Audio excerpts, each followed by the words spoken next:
The secret of designing a productive city. How can a city be socially just, environmentally sustainable, and economically robust? And what role can urban industry play? These questions underpin EBA 27, an ambitious international building exhibition to be held in the Stuttgart region of Germany in 2027. Ahead of that final showcase stage, designers from all over the world are taking part in multiple planning and architectural projects. In March 2021, the Frankfurt-based architectural practice, JOTT, took first place in one of these projects, a competition to design a new neighborhood in the town of Winnenden, South Germany. Participants were tasked with drawing up plans for what the organizers termed a productive urban quarter.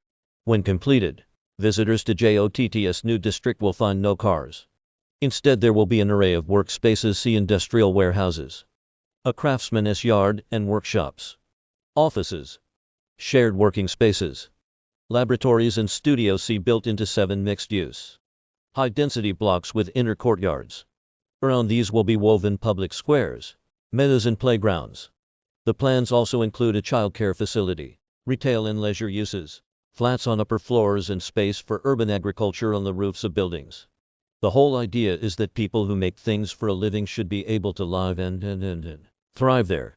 The European Union's key policy document for sustainable urban development, the New Leipzig Charter, advocates precisely for this kind of city, the productive city. It aims to enable and promote new forms of mixed-use development that go beyond, say, adding a retail shop at the foot of a block of flats. Research suggests that manufacturing plays an important role in helping urban economies to thrive. For urban planners, accommodating makers, see from small-scale specialty food producers to startup tech entrepreneurs, see is increasingly important. Manufacturing in an urban context has been shown to provide comparatively secure and well-paid jobs. It is important in achieving net zero carbon targets and transitioning to urban, circular economies. It reduces delivery kilometers, promotes the use of more sustainable delivery vehicles such as cargo bikes, and encourages local repair and reuse centers to be developed.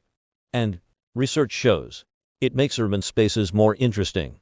Because most city dwellers no longer produce things for a living, many seem to relish the opportunity to see how others do it. Companies have been quick to latch on. Guinness, for example, recently announced plans to open a brewery in central London near Covent Garden, bringing brewing back to an area where beer was first made 300 years ago. New developments in cities across the globe, from Rotterdam's mixed-use makers district to the makerhoods in Newark, New Jersey, echo this trend. It is fueled by several factors. New production methods such as 3D printing have made production less polluting and disruptive. Much manufacturing has also moved away from large-scale production, heavy machinery, and massive infrastructure towards smaller, bespoke companies. This makes it easier to reintegrate industry into the urban fabric. Further, a new generation of urban makers, buoyed by the potential of online platforms such as Etsy to sell their wares, has revamped the image of the sector. Consumers, meanwhile, increasingly want local craftsmanship and sustainable, customized products. While most cities have been mixed use throughout their history, things changed at the beginning of the 20th century. Modernist urban planning sought to make cities more efficient, rational, and hygienic. Concepts including functional segregation and single-use zoning became standard planning doctrines. As a result, most manufacturers were relocated to industrial parks on the outskirts of cities. If 1960s urbanists came to value diversity in cities as an asset, industry nonetheless continued, quite literally, to be sidelined. Manufacturing was perceived as dirty, dark, and dangerous, incompatible with other uses, and outdated. Urban economies shifted away from the production of physical products and towards intangible sources of wealth generation, see knowledge industries, culture, and services. In New York, blue-collar work and workers began to be portrayed as relics of a bygone era. As a result, manufacturing jobs plummeted from over 1 million in the 1950s to less than 200,000 in the 2010s. The idea of the productive city might currently be popular, but reversing these long-standing processes of industrial decline is not easy.